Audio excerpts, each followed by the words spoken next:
I want to thank the committee today for recognizing that a moratorium is absolutely necessary, mostly because we're not prepared.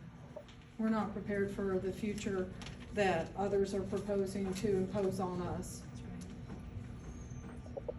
So I took a look at the county development regulations for other counties, okay? Chapters and chapters and chapters and chapters. Some that address conservation, archaeological, paleontological. I think that this committee has the opportunity to tailor the regulations to what's here, to who we are, to what our county is all about. I think it's really important to do that work and to really look outside to what's already been done at the other counties. Take a look at Travis County. I'm not recommending anything at this point, but it's expansive in the context of them saying you have to do these studies, you have to do these studies at this interval, and you will bear the cost of these studies. Okay, so let's talk about the studies for just a minute. If we do environmental impact studies or any other type of study, I think we have to have a projection on that study that matches the life of the project. Typically, these projects are probably going to have a 30 or 40 year useful life. So that leads me to the question of, well, who's going to run out of water first? And the reason that stays in my mind so intensely is the TCEQ presentation that was made to my neighborhood, which is Bentwater in Hood County, in August of 2023.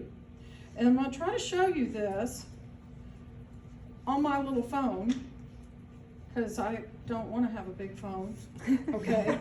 So this is the aquifer, all right? You see it's like this little wedge shape that falls off and gets deeper. Then they've got these lines, and these lines show you which county it's in. So the really deep part is Kaufman County, then it moves to Ellis County, then it goes to Johnson County. Now I'm gonna blow up just Hood County right here, okay?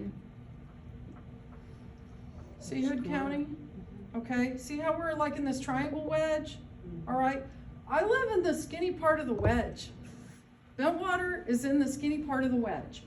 What does that mean? Well, they came out and talked to us because we couldn't use our water to water. And I lost all of my landscaping because I participated in the no watering. I probably shouldn't have, but I did.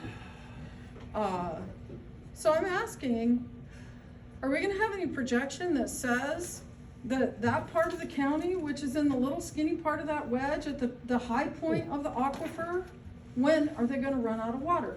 Who's gonna run out of water first? Is it the people who live in Bentwater and Mallard Point and De Cordova and Harbor Lakes and all those places? Who is running out of water first?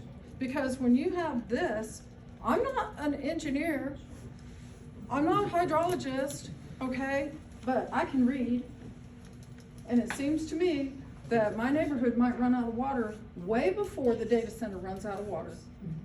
And I don't know how long the study is going to cover their usage and our ability to replenish. Because to replenish requires percolation through layers of limestone, because I listened to that report that TCEQ gave. And I read an MIT review that came in the mail for my husband, not for me, but I read it, okay? And the biggest concern with data centers is how much heat they generate. So now you have all this heat. It's actually gonna change our environment. It's gonna change the air and the temperature level around us.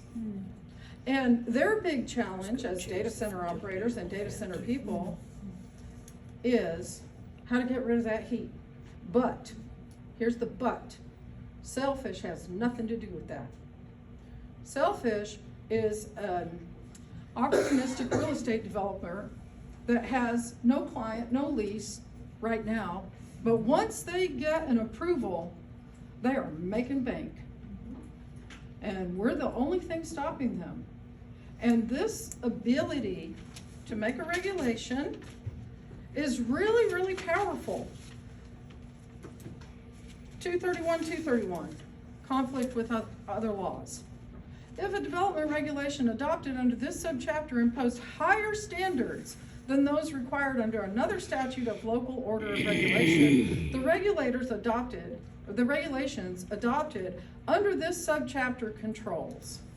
If the other statute or local order or regulation imposes higher standards, that statute, order, or regulation controls.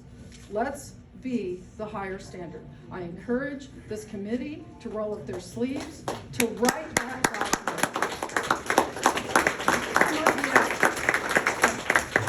Thank you for letting me speak.